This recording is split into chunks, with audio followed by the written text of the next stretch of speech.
In the village of Norden, on the outskirts of Rochdale, is a hospital with a difference.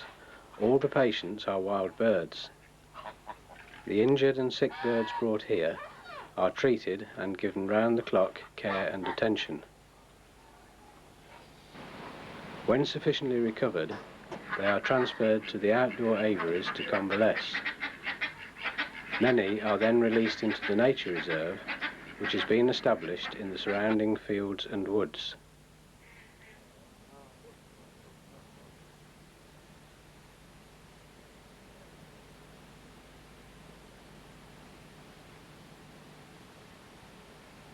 For the past 30 years, Mrs. Eileen Watkinson has been caring for sick and injured birds at the 3 Hours Bird Sanctuary.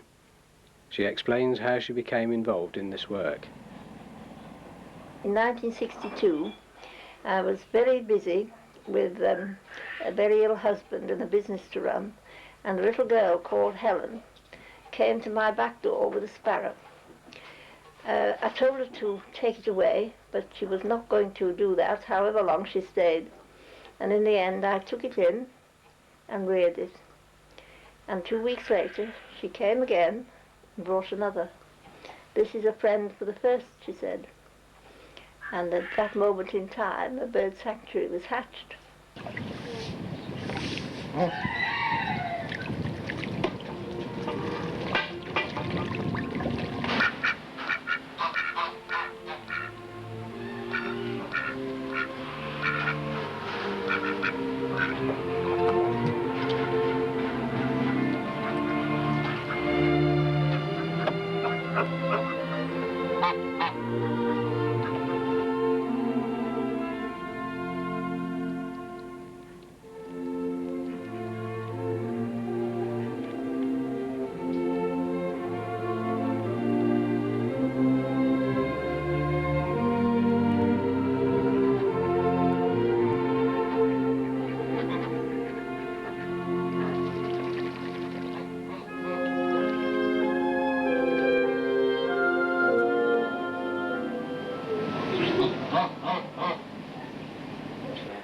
How did the sanctuary become called the 3 Hours? Well, I was in Oldham at the time, and in the Oldham coat of arms there are 3 owls. And I didn't think that I would be leaving Oldham. I was looking for a property in that area. And in '67 I got 3 tawny owls in quick succession. And the gentleman superintendent of the parks came in with the 3rd owl, and he said, "Here's your name. 3rd owl, 3 owls." Do you have birds only from the local area, or is it from further afield? No, they come from a very wide area. This is partly because we have a bi-monthly newsletter which goes out to 500 subscribers all over the country. And of course, if one of those people, or a friend of one of those people, find a bird, they quite often ring here to know, can they bring it here? I see, yeah. Do you get coastal birds, seabirds as well? Yes, not very many. Yeah. In this last spring, we've had, I think, about half a dozen.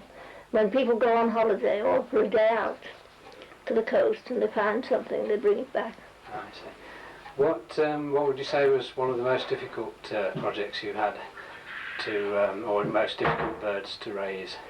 The most difficult are the migratory birds.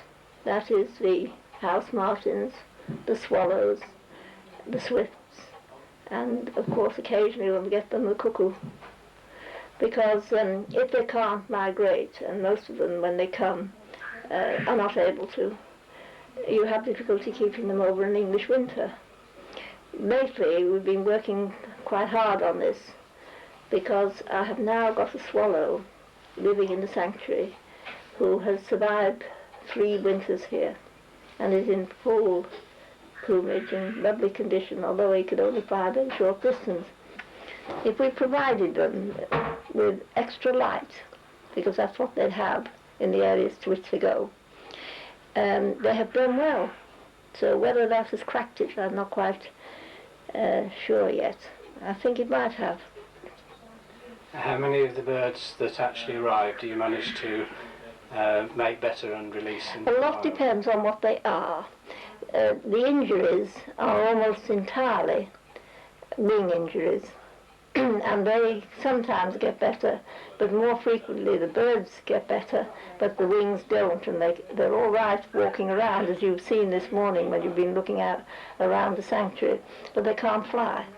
So we have to provide them with a permanent home, and I suppose that a great number of the birds that come in with those sort of injuries do stay here.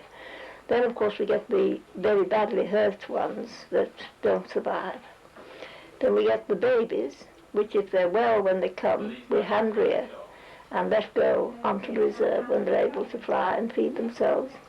And I suppose most of those do eventually fly around and away. Quite a few of them come back in winter when the weather gets hard. Obviously you won't be able to run the sanctuary on your own. Are the people who work here all volunteers? I'm afraid they are not. There are two reasons for this. One is that in this day and age, people have to have jobs. And the other main reason is because we work a 12-hour day, a 7-day week, and a 365-day year. And you can't get voluntary helpers to cover all that time. So now, at one time we managed with very few paid people, only part-timers, and young people at that. Now I'm afraid we have to employ people, and that is the big problem, finding the money for the wages.